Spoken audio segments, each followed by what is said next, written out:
Get ready.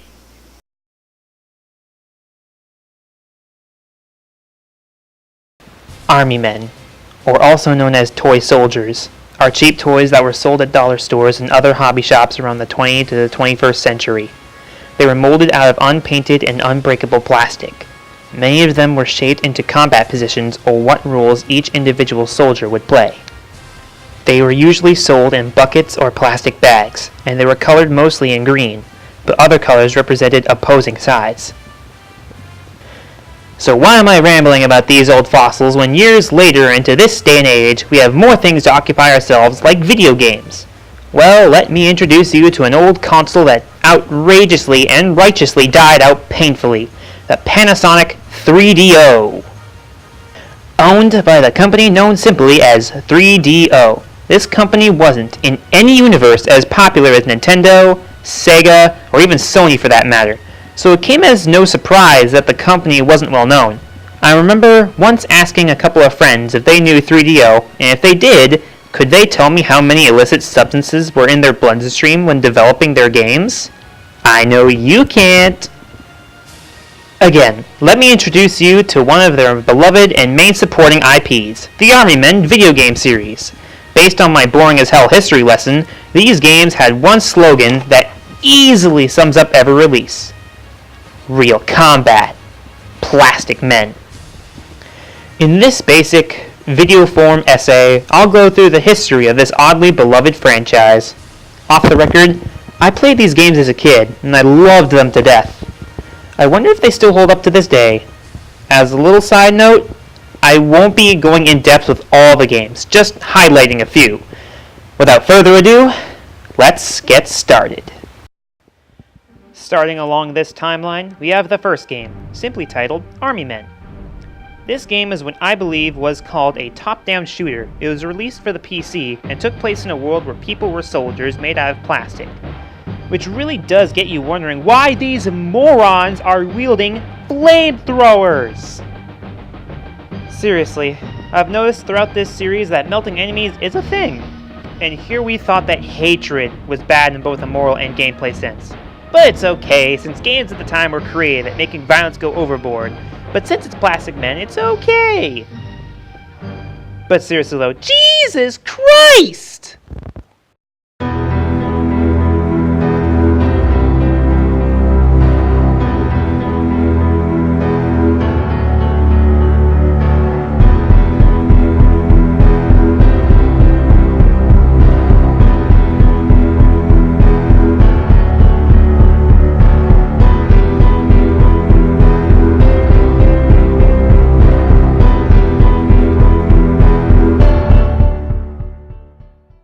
Army Men Air Attack sets itself apart from the rest of the series by allowing you to play as a plastic helicopter rather than being on the ground.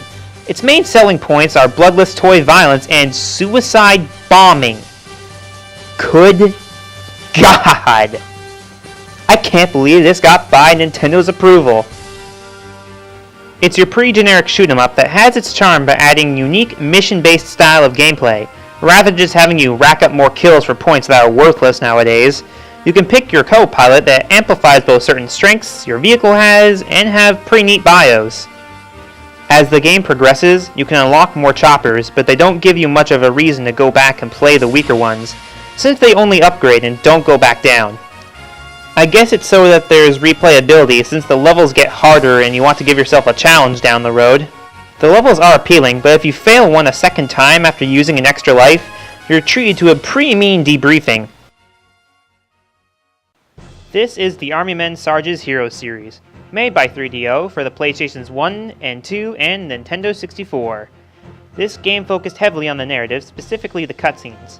I gotta say, the cutscenes were pretty damn good at the time. It's like watching Reboot all over again. But I will not deny the awkwardness at times, like my cheesy voice acting I have right now. Also, do you want to know how many voice actors they got for this skit? Not 30. Not 20, not 10, but 2. 2! Yes, all the male actors have been voiced by the great Jim Cummings, who has been known by his famous roles such as Winnie the Pooh, Tigger, Bad Pete, and even Dr. Robotnik from that trippy as hell Sonic the Hedgehog cartoon. Hell, he's played over 400 roles. Now that's talent. This game allows players to take on the role of Sergeant Hawk. Yeah, they went there. Even though you played as another Sarge in previous games, Sarge is the leader of Bravo Company, an elite squad of the Green Army. He's got a whole band of characters. There's Riff, the jazzy bazooka man, Scorch, the flamethrower. One shudders to imagine what inhuman thoughts lie behind that mind. Yeah, Sarge. Scorch is gonna melt the tan till they bubble. Like that. Hoover, the minesweeper, who clearly didn't get drafted and caught before he crossed over to Canada. And then there's Shrap, the mortar who's your typical stoner. And Thick. Yeah, Thick. He, just watch this. And not until Tannenberg is captured. You understand what I'm talking about, Vic? Oh, yeah, because I remember the... Okay, Canada's bad, but Green's good. Huh, right. Sarge, what? Oh, lovely. They've sent me a moron. If that's the case, the Green Army must really need the bodies, or he's just that good. How did they let him in? These games are third-person shooters, but they have these stationary first-person controls that work in some areas, but not always. Gameplay-wise, it's functional, but the hardest part for me was making the transition between consoles. And on that note, the N64 versions seem to be better at graphical gameplay, but the PlayStation ones are better at conveying the cutscene and the story aspect. Again, it's all light humor and not meant to be taken seriously, but what I find disturbing are these really realistic gunshot sounds. I must warn you, these are so realistic it'll put those who have experienced high school shootings back into PTSD relapse.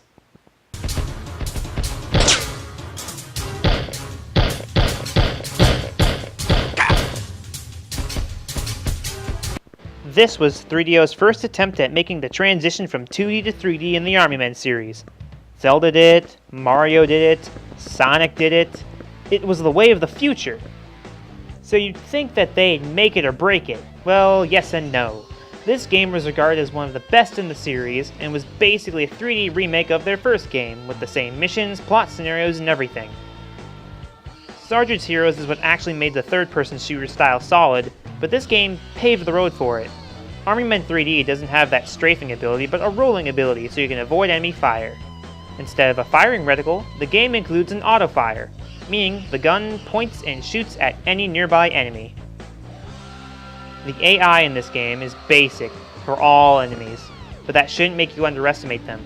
They can kill you if you let them. All the way to the beginning if you mess up. This can be a good thing since most games nowadays are far too easy. This time around, the devs are getting creative. The Green Army... Hold it. Who's that?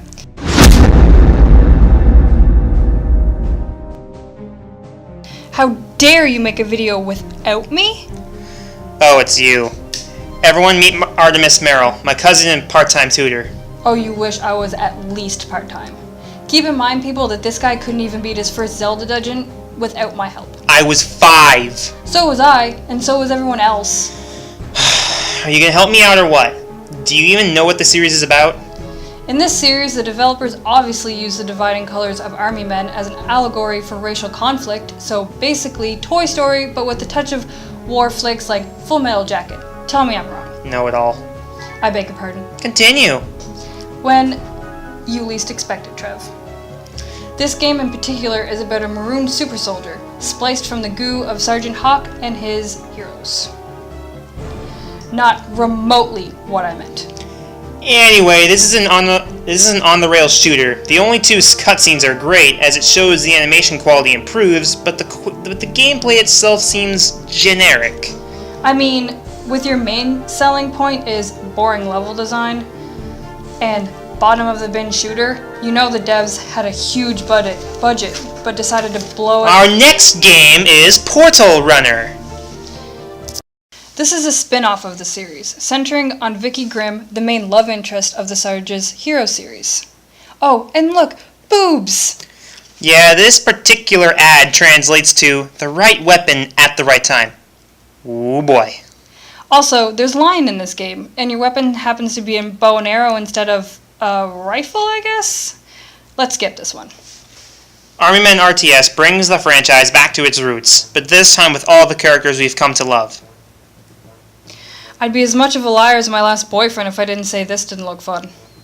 Oh man, TMI? The main purpose of an RTS game is to command your army, so naturally this fits well with the series.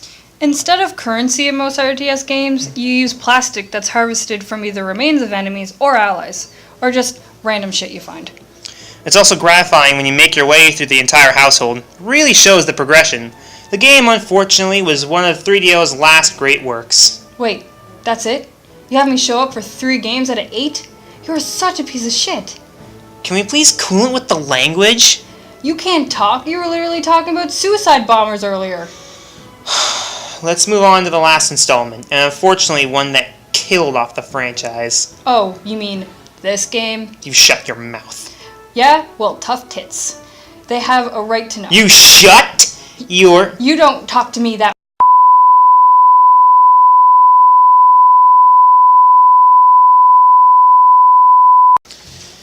I'm talking about this game, Sarge's War. And a little sprinkle of FYI, that monstrosity you had a sadist nerve to bring up has nothing to do with this dead franchise as it is. Oh, I'm only kidding. Besides, how bad can this game even be?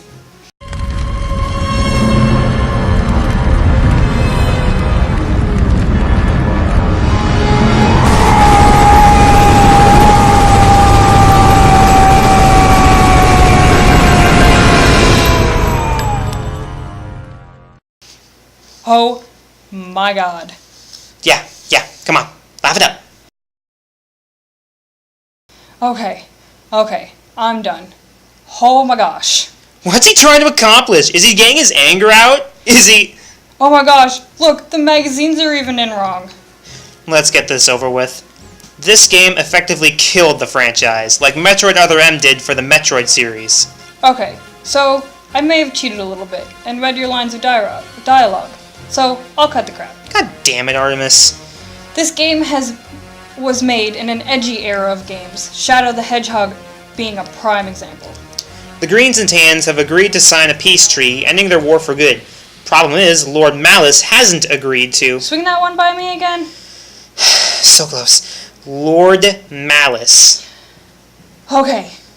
I'm sorry, it's just that I wasn't ready for that today. Long story short, Sarge is sent on a mission to kill this tan bastard.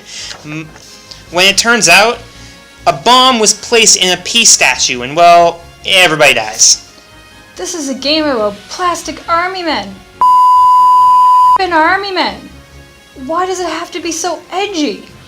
Kind of an outdoor voice there. Anyway, all of your childhood favorites are dead, including... Bull-wielding Green Army slut Barbie? Does the following cutscene answer your question? I love you, Sarge.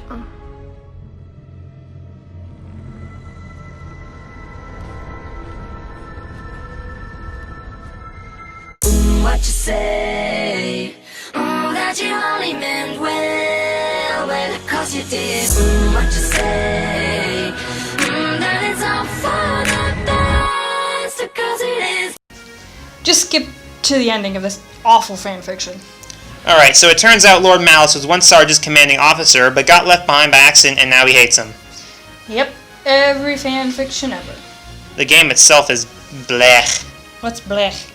The levels look so bleak and dingy, and includes a game mechanic that shows how your health level is. You could be missing the middle of your torso, and you'd be fine. And it doesn't have a cheap lock-on system, like Zelda? Cousins of mine, I wish it was cheaper version than Zelda's. So, what now? Is that it?